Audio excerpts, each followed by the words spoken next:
Thanks for taking the time to watch this week's Oldtown Short, the most important thing.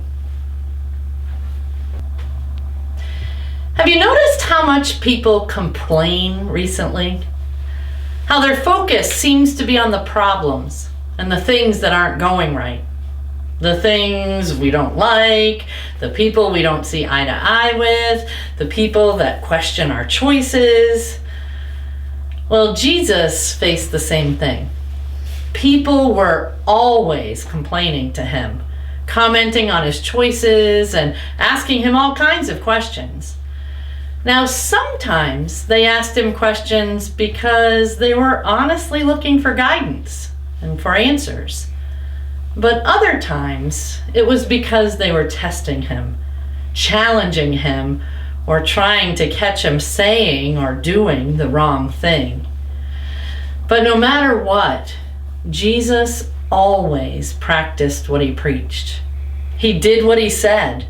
And he always lived his life by the tenets that he taught. One day, Jesus was asked what the most important thing or the greatest commandment was. And Jesus responded, to love the Lord your God with all your heart and your soul and your strength and your mind, and to love your neighbor as yourself. So the most important thing and the greatest commandment is to love. Friends, let's take a minute to let that sink in.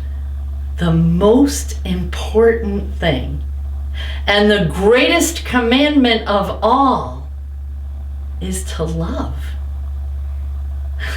Now, in our church, we strive to do a lot of things. And we have many ministries for mission and faith formation, ministries for fundraising and building maintenance, for music and worship, for stewardship and history, for fellowship and hospitality.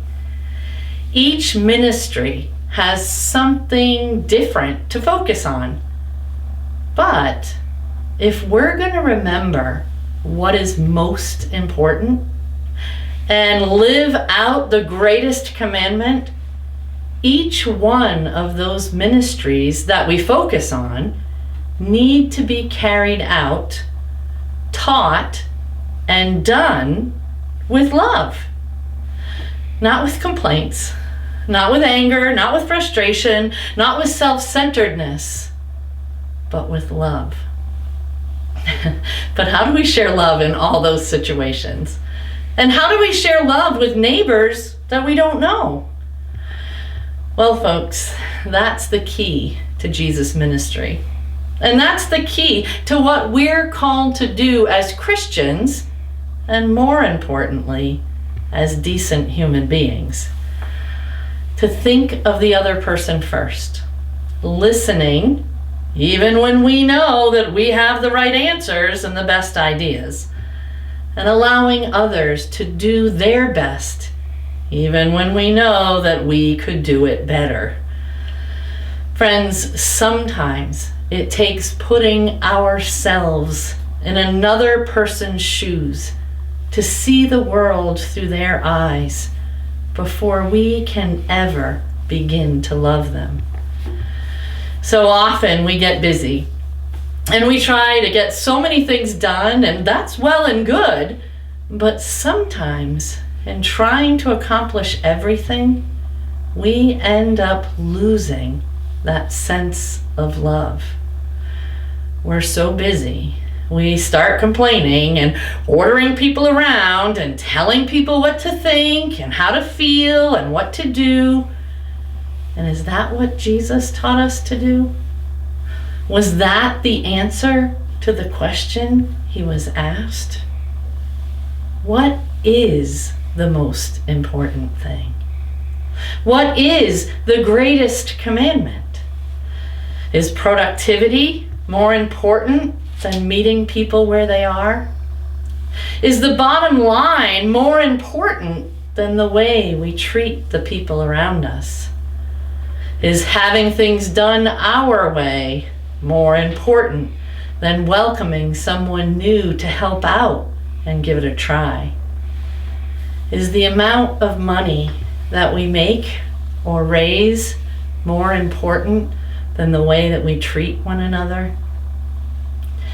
Friends, remember, in the church, we are not called to be perfect or right, but we are called to be an example of God's love. Our number one job is to love God and to love our neighbors as ourselves. All those other things, they come later. Sometimes I wonder if we need to put our work aside and get back to the basics, remembering why we're here, remembering what our ultimate job is. I think that it's just one more reminder that every once in a while, we need to step outside of the box that we put the church and our faith in, focusing a little less on the work of the church with meetings and opinions and budgets and arguments, and a little more on actually being the church. Now, I could end the message right here, but instead, I want to challenge all of you to go a little bit deeper. Whether you're a part of a church or you simply watch our Oldtown shorts online, I want to challenge you this week to think of 3 things. First, think of how you can love God this week. Maybe by spending some time enjoying God's beautiful creation, or thanking God for the gifts in your life, or paying attention to those moments in the midst of everyday life when you feel the sudden presence of God, or the assurance that you're not alone. Number 2, think of how you can love yourself.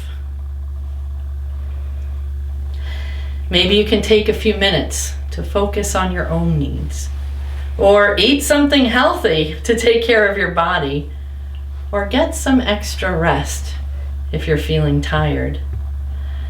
And finally, number 3, think of how you can love your neighbor, whoever your neighbor might be.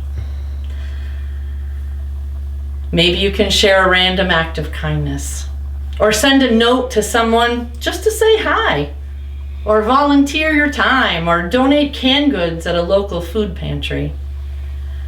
Now, you might be wondering, how much can those 3 simple actions really do?